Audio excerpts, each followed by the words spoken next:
The Fat Electrician reviews the Trench Sweeper, aka the War Crime Stick, allegedly. Let's get into it. Today we're talking about the most effective firearm of all time. This episode shout-out goes to Big Mike's Little Donuts outside of Fort Campbell, Kentucky. Ladies and gentlemen, God, that sounds good, actually. Donuts sound really good right now. God, I'm fat. American Grunt has had a love affair with the 12-gauge shotgun since World War I, where it was standard issue, as well as World War II and Korea. Then in Vietnam, they tried to quit making it standard issue because it wasn't lethal enough, at which point it became a standard practice for most grunts to actually bring their own personal shotguns from home and use that instead. Because, well... Only in America, baby! Now, for YouTube advertiser and TOS consideration, all of these are done in a historical and educational fashion. This is being presented in a historical and educational way. Any active use of firearms in the video is done by professionals, trained professionals, that are exercising both proper firearm safety and trigger discipline. For your consideration, any person that does not want to follow these, I don't condone any sort of stupid or unlawful behavior with firearms. If you do lack the necessary training and trigger discipline, please seek out a proper instructor to learn the proper trigger discipline and firearm safety before going forward. Now, YouTube, I have done everything in my power to state this. Please, I am doing my best to work with you. I am doing so in as educational capacity as I can. When the bushes start talking, you might as well hit all the bushes at once. If you don't know what I mean by that, I'll explain. Shotguns don't shoot bullets, they shoot shells. There's a lot of different types of shells, but... Actually, what about slug? I took my DP12 out recently, and I'm like, it can't be this bad. Looked at the target. Oh, okay, so this is why they thought they were war crimes. No, that makes perfect sense. Today we're talking about double-aught buckshot, which is this right here. It's basically 9 ball bearings that when fired, they go fucking everywhere. It's like having 9 guys with muskets fire in a general direction all at once. As you can imagine... yes, delete the direction. Sir, what do you mean delete the direction? Delete the direction. Imagine having a ball bearing cannon would be extremely effective in close quarters. That is why they were originally issued in World War I, because World War I was primarily fought inside of trenches, which was an extremely narrow pathway in the ground. Yes. Now, World War I was also extremely brutal because it was the first time the bad guys had ever brought things like flamethrowers and mustard gas to the world stage. Yes. Now, it's also worth mentioning that World War I started in 1914, but America didn't officially get involved until 1917. Because, well, the #1 seed in the tournament bracket always gets a bye the first round. Yeah. Now, ladies and gentlemen, this is the Winchester Model 1897 12-gauge shotgun, and its war crime consigliere, the Model 1917 bayonet, which apparently they let fucking Danny Trejo design. Now, this particular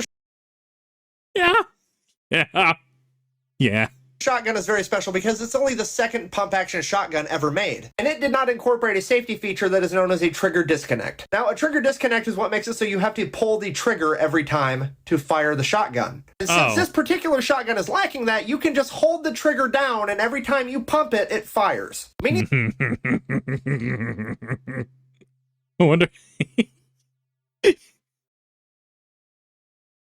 I wonder how the ATF classifies that. There's weird firearms like the Red 9. Oh my god, it turns my brain to soup trying to read how that's classified. It's so strange to see the wording on that. It's both acceptable and not acceptable. No, for advertiser purposes, it's not full auto. It just has the ability historically and from an educational capacity that this thing did lack at the time a proper safety. That way, one trigger pull was all you needed.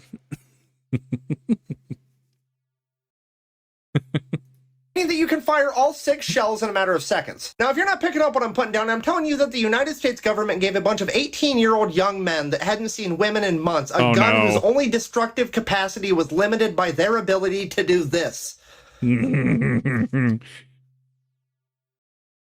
So, I'm gonna call over to my buddies in the Navy. You got any facts or figures on that for me? Especially you submariners out there. I had a buddy who he couldn't be on a submarine anymore. It was just getting to him. Not in a bad way or anything like that. He just needed to get out of the service. I know you submariners go underwater for months at a time. You got any facts and figures for me on this? Needless to say, it was pretty fucking effective. Now, that is a technique called slam firing, and when you combine the grunts with a gun that can do that, it immediately earned nicknames like the trench sweeper, the trench broom. This thing un-German engineered so many bad guys that they had to claim it was a war crime to use a shotgun. These were the yes, but the Flammenwerfer was not. Jesus. same bad guys that were using flamethrowers and chemical warfare, so we just kept using them. At that point, the bad guys started a propaganda campaign claiming that the Americans were barbaric and unskilled with a rifle, and that's why they would use such a weapon. After that didn't work, they claimed that if they caught any Americans with a shotgun or shotgun shells, they would be executed. To which I mean, like, I don't know. It's one of those things. I went to try the DP12, and as soon as I figured it out, I'm like, oh, so this is how this works. So I'm like, oh, this is stupid efficient. Obviously, once again, target shooting, but man, that cardboard and paper target was like, oh, it was shredded. It was nutty. the American government basically responded with, if.